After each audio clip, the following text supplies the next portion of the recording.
Well, I am so excited to be here with two past recipients of the Marine for Life Awards and two titans of the business world. We have FedEx founder Fred Smith and GoDaddy founder Bob Parsons. Gentlemen, thank you so much for being here and joining us for the Marine birthday special. Well, real pleasure for me to be here, Cindy. I'll tell you that. And Fred is just great for me to meet him, albeit online. He's a guy I've heard about for many years, and always in a good way. And we both, you mentioned, won the Marine for Life Award. Fred, I think you were captain when you came out, weren't you, Fred, or were you? I was, Bob, and it's great to meet you as well, even though it is over video. I too have admired you from afar for a long time. But what I wanted to mention is there's something unique about me. When I won that award, I was the lowest ranking Marine to ever receive it.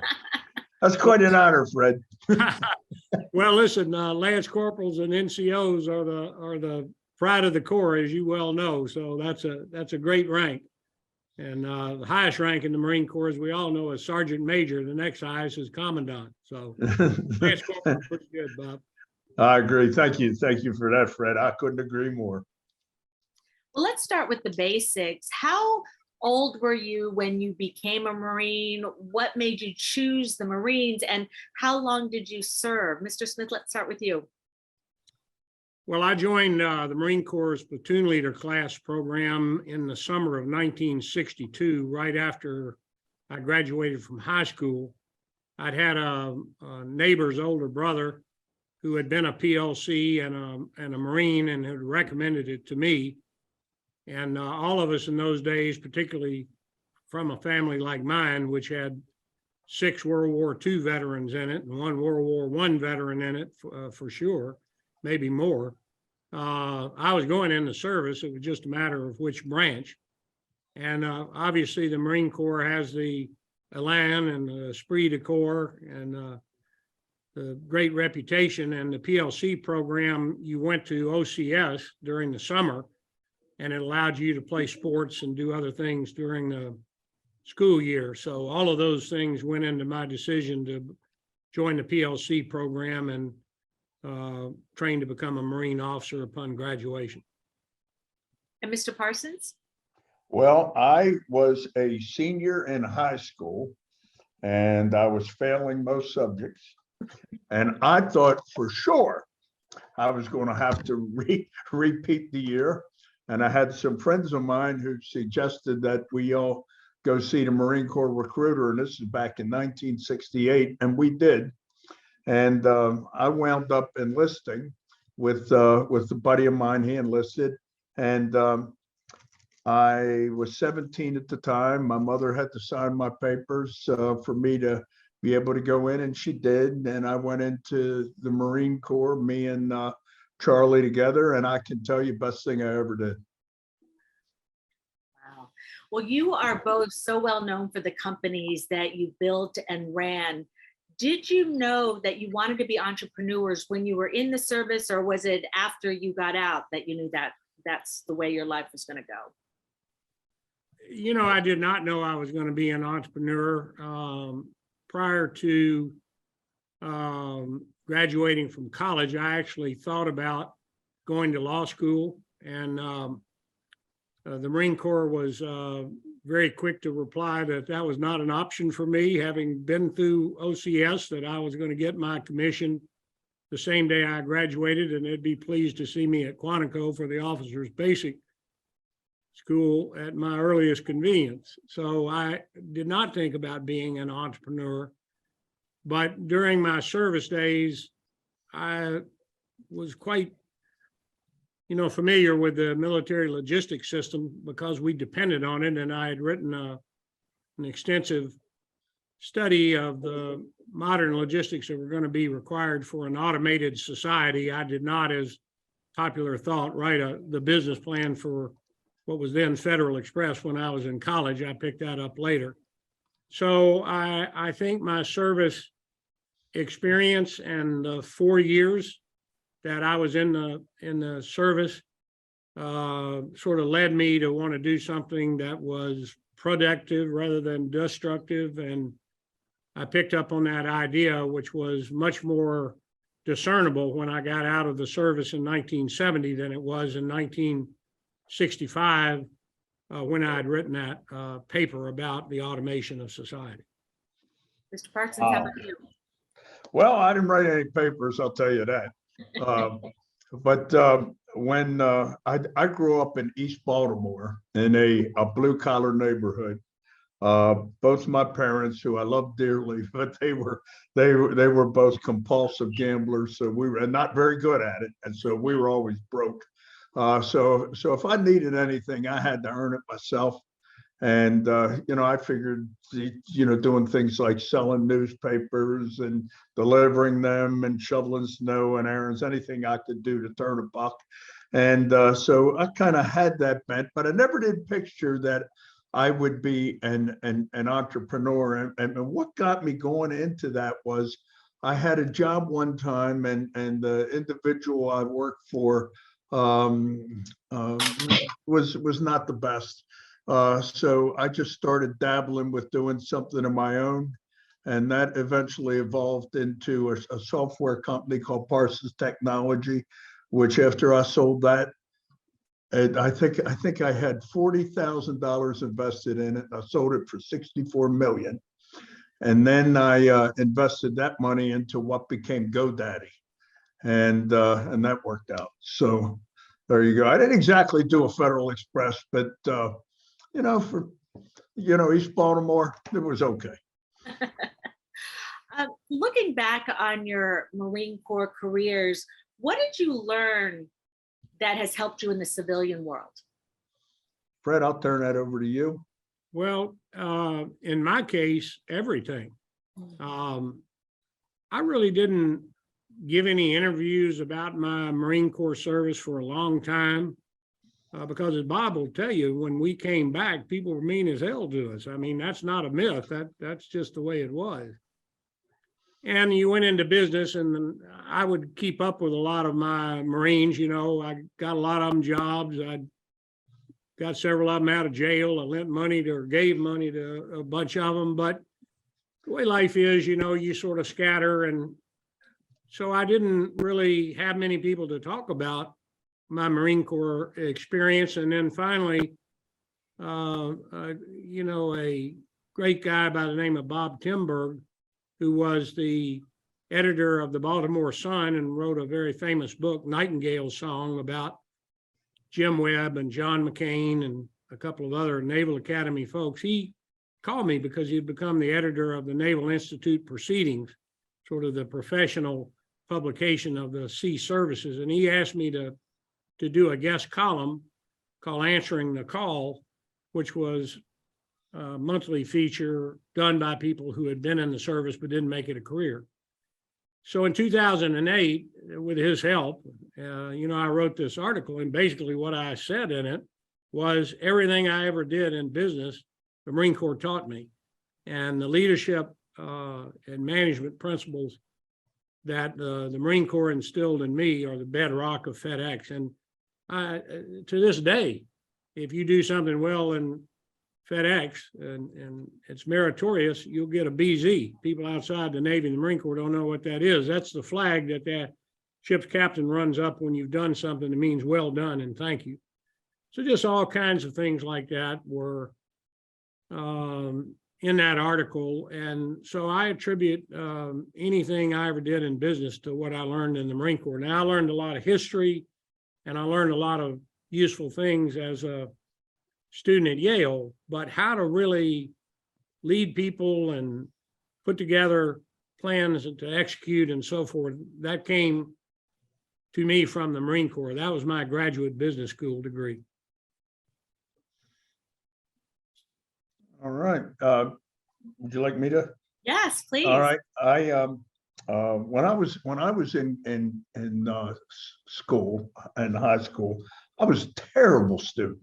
I mean, if I was in school today, I'd be pumped full of Ritalin.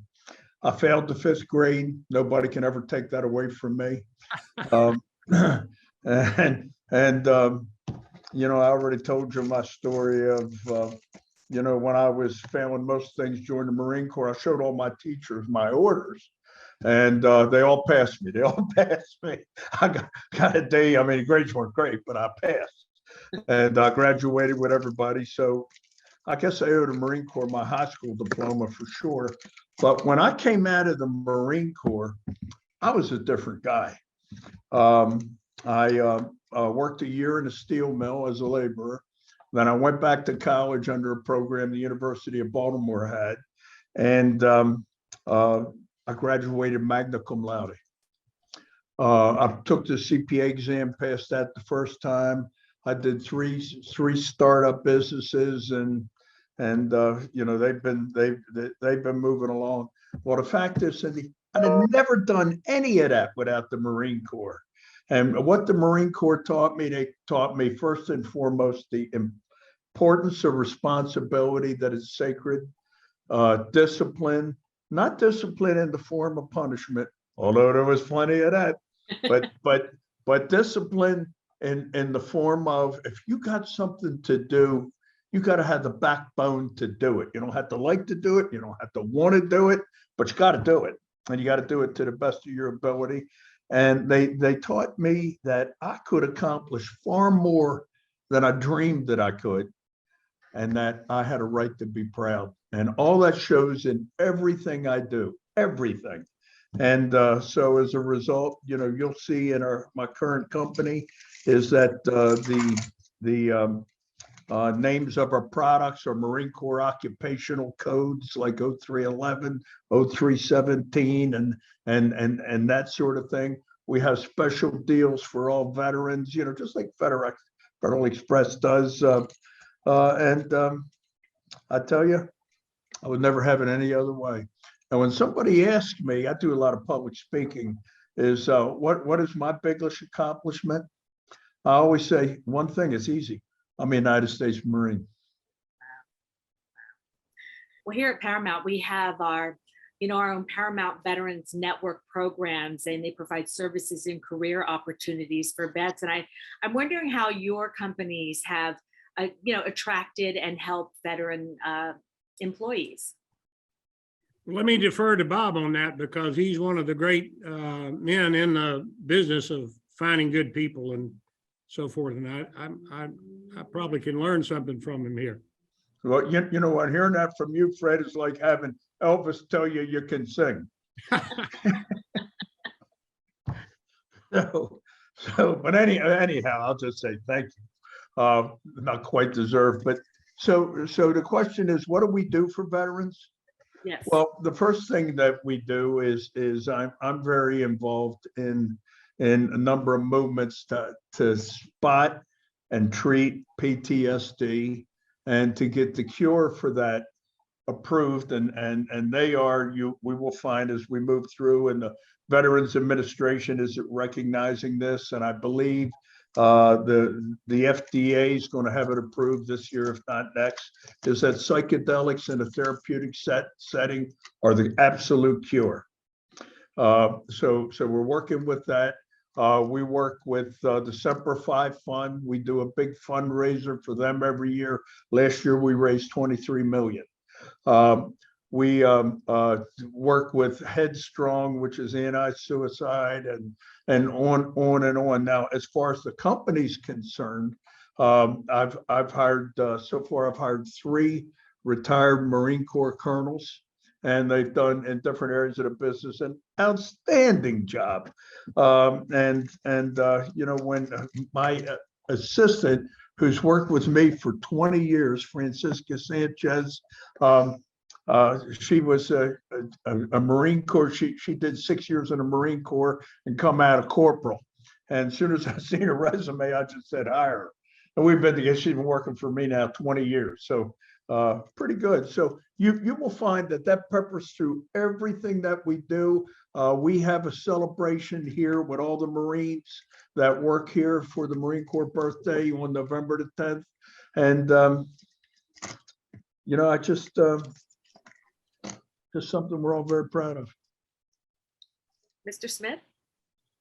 Well, FedEx, Federal Express in the early days was built by veterans. All of our early pilots, as I can recall, were Vietnam pilots, and I was the recruiter in those days of if they could call me and they were able to put 25 cents on the bar to get a beer, they were hired. And they went through our Veterans Administration flight school to learn how to fly our planes. Most of our early managers were Vietnam veterans or military veterans.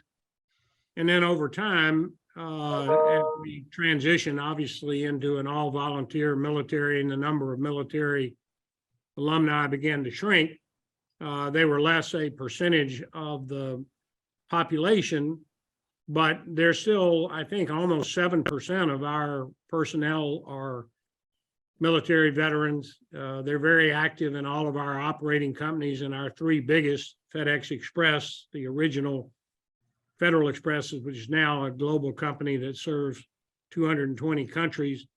They're prolific. Also at FedEx Ground, which is a very big organization, and FedEx Freight, they celebrate veterans. We support just so many different veterans causes and things of that nature. I was Senator Bob Dole's co-chairman to build a World War II memorial, one of the hardest things I ever did. I thought it'd be easy. It wasn't. We had to raise $170 million. So I should say that I really wasn't his co-chairman. I was his bagman is what I was. And then all my Marine Corps buddies, proving no good deed goes unpunished, saw what we had done in the World War II memorial, and they literally dragooned me into being the co-chairman with Bud Baker, the chairman of Wachovia, another old jarhead, to build the Marine Corps Museum in Quantico, and $75 million later. So a big part of my life outside of just the company and my day job has been supporting military and veterans organizations. So I don't know that there's anything inside the company that we could do more to try to recruit and support veterans and wounded warriors. There are just too many of them to list, as I mentioned to you before we did this conversation. But like Bob, we celebrate them, we admire them. We know, because we're veterans ourselves, you know, the tremendous training and the discipline and the objective analysis that they do because they're veterans, as opposed to the more, you know, freewheeling, perhaps non-veteran community. It's just been a huge part of my life and a huge part of FedEx from day one. And you both handed over the reins of your companies you founded, and pretty recently for you, Mr. Smith. I'd love to know, and you covered it a little bit in your last answers, but what passions are you pursuing now? Well, some of them relate to veterans causes and things that I'm involved in there. There are some things that I'd like to pursue on about national policies as well. We're really in trouble here. I think we all agree that with our political system today, and I don't think that it's not solvable. So I'm going to try to work on some things of that nature. I still remain the chairman of the board of FedEx, so I'm involved at the strategic level, but not at the operational level after 50 years. And then I've got lots of grandchildren and kids, so we have plenty to do. I can promise you that. Mr. Parsons? Well, when I stepped away from GoDaddy in, I think, 2018, maybe 2019, and I had already started a number of other ventures. So I run 14 companies now. I have PXG Golf. We make the world's finest golf clubs. We have Scottsdale National, which is an exceptional golf property. We have Yam Real Estate, which we do buy shopping centers. We have a large hedge fund that we're the only investor in. We have Arizona Metal Finishing. So we do that. And let's see, what have I left out? We have power sports. We do that. And then we have power sports. That's we have 7 large businesses within that. And then we have the Bob and Renee Parsons Foundation, and we move $1 million to charity every 14 days. So we're doing okay there. And there you go. And at least half of that, if not more, goes to military foundations and charities and that sort of thing. And I'll tell you, the need is great. And we do what we can. I agree with Fred said. Our country's in trouble, and as long as we got guys like Fred and then you're digging into it, buddy, I am heartened. The Marine Corps birthday is on November 10th, the day before Veterans Day. Do you have any plans to celebrate either day? Well, I got a call from the folks that basically look after the Vietnam Veterans Memorial, and they asked me if I would come to an event on November the 11th, which, as you note, is the day after the Marine Corps Veterans Day, commemorating the end of World War I, the 11th day, at the 11th month at the 11th hour. So I'm going to go up there and speak this year. I hadn't been there in a long time, and pay my respects to a lot of friends. And about that time, a movie that's produced by my daughter. I've been in the film business on the side for a long time. I'm the biggest movie mogul nobody ever heard about. I backed these 2 young men who went to Princeton together, great guys, and then my daughter Molly, who went to NYU Film School and was joined by another of my daughters, Rachel, had been quite successful film producers. And so they have a wonderful film that comes out on Thanksgiving called Devotion. And I recently did, similar to the article I did for Naval Institute Proceedings, an article for Leatherneck about how important the Marine Corps was to me and about how important this film is to celebrate veterans. So like Bob, I try to stay involved with the Veterans Affairs things, like going to the wall on the 11th and trying to really focus people's attention on this great story coming out about these 2 Korean War naval pilots, which I think is going to be quite profound for the country and change the conversation a little bit in politics, particularly about race. Mr. Parsons. I have to admit, I'm not sure what the question is. The Marine Corps birthday being on November 10th and the day before being Veterans Day, how will you be celebrating either day? Well, here's what I'll tell you. I generally don't drink, but usually on both those days, I'm pretty tuned up. And, so I'll be with some friends of mine, and yeah, I'll celebrate it. You can be sure of that, and with some good stuff, at least better than I ever did before. Well, Mr. Smith and Mr. Parsons, thank you so much for taking the time to help us celebrate. Really appreciate it. Oh, my pleasure. And Fred, what an honor to meet you, buddy. Same to you, Bob, and Semper Fidelis. Semper Fi to you too, sir.